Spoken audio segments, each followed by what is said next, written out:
Ndugu wananchi, kesho ni siku muhimu sana na ya kihistoria kwetu wa Tanzania. Tunaadhimisha miaka 61 tangu waasisi wa taifa letu Mwalimu Julius Nyerere na Sheikh Abeid Amani Karume walipofanya kitendo cha kishujaa cha kuunganisha nchi zetu mbili na kuunda Jamhuri ya Muungano wa Tanzania. Sote hatuna budi kuendelea kumshukuru Mwenyezi Mungu kwa rehema zake ambazo zimetuwezesha kuvuka salama zaidi ya miongo 6 ya muungano wetu. Watanzania wenzangu, tunao kila sababu ya kujipongeza kwa kuweza kudumisha muungano wetu ambao ni wa kipekee barani Afrika.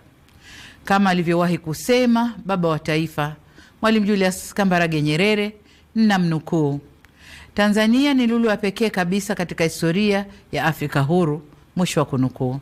Heshima na hadhi hii ya kuwa na muungano thabiti, imara, usioyumba wala kutetereka, si juhudi za serikali pekee, bali ni juhudi za Watanzania wote ambao kwa pamoja tumeamua kuendeleza na kukuza udugu, mshikamano na umoja wetu kama taifa. Kwa ujumla, tumeamua kulinda wakfu huu wa muungano tulioachiwa na wazee wetu. Nimetumia neno wakfu kwa kuwa tunu hii ya muungano wa Tanzania uliasisiwa, umelelewa na unatunzwa vyema ili uwe madhubuti na wa kudumu. Muungano huu si mali ya mtu, ila unamilikiwa na Watanzania wote. Tumuombe Mwenyezi Mungu aendelee kuwapa mapumziko mema na ya milele waasisi wa muungano huu pamoja na viongozi wote waliotangulia mbele ya haki. Aidha, tunawashukuru sana viongozi wote ambao katika nyakati za utumishi wao kwa taifa letu waliulinda muungano wetu na kukabidhi kwetu ukiwa imara. Ndugu wananchi, hakika sote tumashahidi wa mafanikio na hatua kubwa za maendeleo ambazo nchi yetu imepiga tangu mwaka 1964. Ni imani yangu ya dhati kwamba tukiendelea na umoja na mshikamano tulionao, muungano wetu utaendelea kustawi kwa manufaa ya Watanzania wote. Wakati mliponikabidhi dhamana ya kuliongoza taifa hili, niliahidi kwamba serikali ninayoiongoza itaendeleza mema yaliyopita, kuimarisha yaliyopo na kuleta mema mapya. Muungano wetu ni moja kati ya mema tulioyakuta, ambapo serikali imesimama imara katika kuulinda, kuimarisha na kuhudumisha. Hivyo basi ni jambo jema kufanya maadhimisho ya sherehe za muungano kila ifikapo tarehe 26 mwezi wa 4 ya kila mwaka. Hata hivyo, kwa mwaka huu maadhimisho yatafanyika katika mikoa yote ya Tanzania na viongozi mbalimbali wa serikali wataungana na wananchi katika shughuli za uzinduzi wa miradi ya maendeleo. Pamoja na hayo, yamefanyika makongamano, michezo mbalimbali na shughuli za kitamaduni nchi nzima. Kwa kuwa mwaka huu ni mwaka wa uchaguzi mkuu nchini kwetu, serikali imeamua kuyapa maadhimisho haya kauli mbiu isemayo miaka 61 ya Jamhuri ya Muungano wa Tanzania. Muungano wetu ni dhamana, heshima na tunu ya taifa. Shiriki uchaguzi mkuu wa mwaka 2025. Katika ngazi ya kitaifa, kesho tarehe 26, kwa niaba ya serikali na wananchi kwa ujumla, nitatunuku nishani za muungano kwa Watanzania wenzetu kama ishara ya kutambua utumishi na mchango wao katika ujenzi wa taifa letu na katika kudumisha muungano wetu. Ndugu wananchi, ndani ya kipindi cha miaka 61 ya muungano wetu, serikali zetu ya Jamhuri ya Muungano wa Tanzania na Serikali ya Mapinduzi Zanzibar zimeendelea kushirikiana kwa karibu, kubadilishana uzoefu na kusaidiana kwa dhati.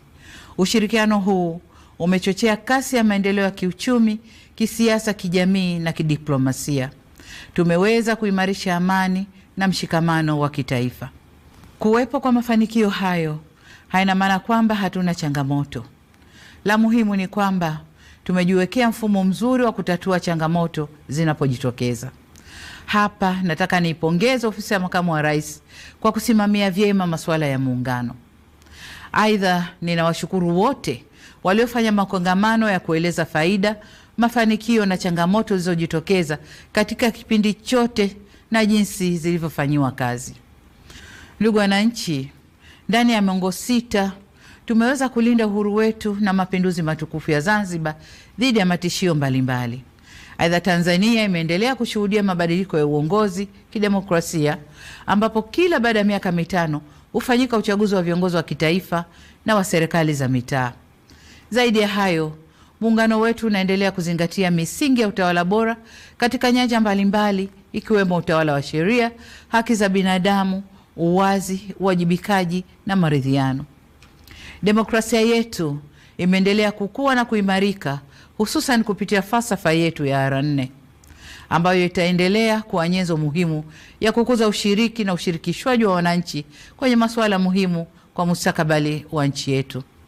Hata hivyo, nataka kusisitiza kama ambavyo nimekuwa nikisema katika majukwaa mbalimbali kwamba kutekelezwa kwa falsafa ya R4 kunaendana sambamba na kuzingatiwa kwa katiba na sheria za nchi. Kamwe falsafa hii haiwezi kuwa kisingizio cha kuvunja sheria au kujenga mazingira yanayohatarisha amani, usalama na utulivu wa nchi yetu.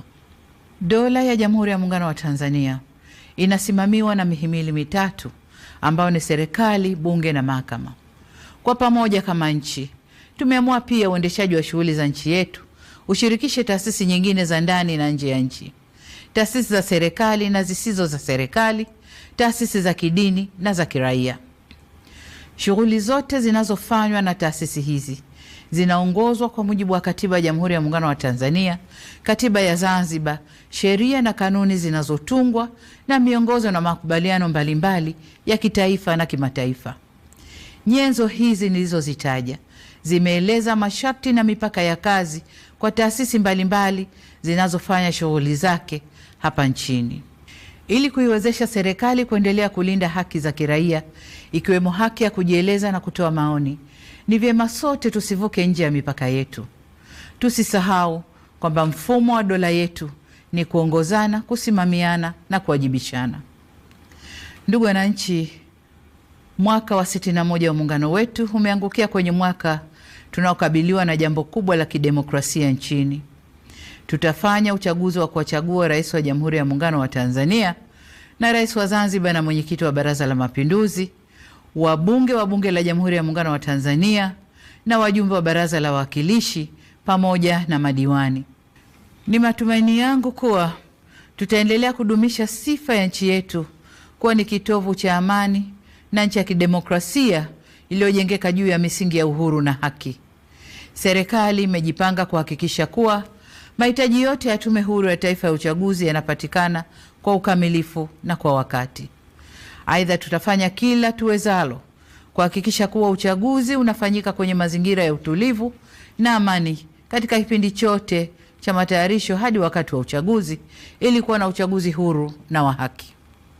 Wito wangu kwenu wananchi, mjitokeze kwa wingi kushiriki katika mchakato mzima wa uchaguzi, kuanzia kujiandikisha kwenye daftari la kudumu la wapiga kura, kujitokeza kugombea na hadi kupiga kura.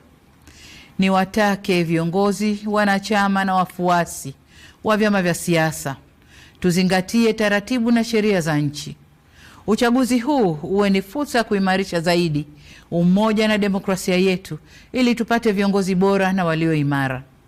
Kamwe tusiruhusu uchaguzi huu kuwa chanzo cha migogoro, chuki, mivutano na uvunjifu wa amani ndani ya vyama, baina ya vyama au nchini kwa ujumla.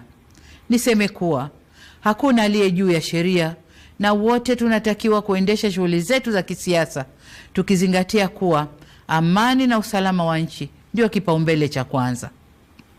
Ndugu wananchi, ninapohitimisha hotuba yangu, nataka niwakumbushe kwamba wajibu wa kulinda, kutetea na kudumisha muungano ni wa kila Mtanzania.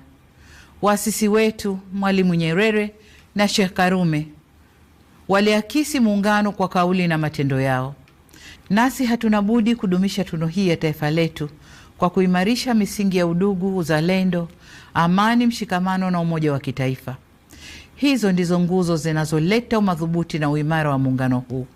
Tuilinde misingi hii ili tuweze kufikia matamanio ya waasisi wa taifa letu ya kuwa na taifa moja lenye nguvu zaidi kiuchumi, kisiasa, kijamii na kidiplomasia.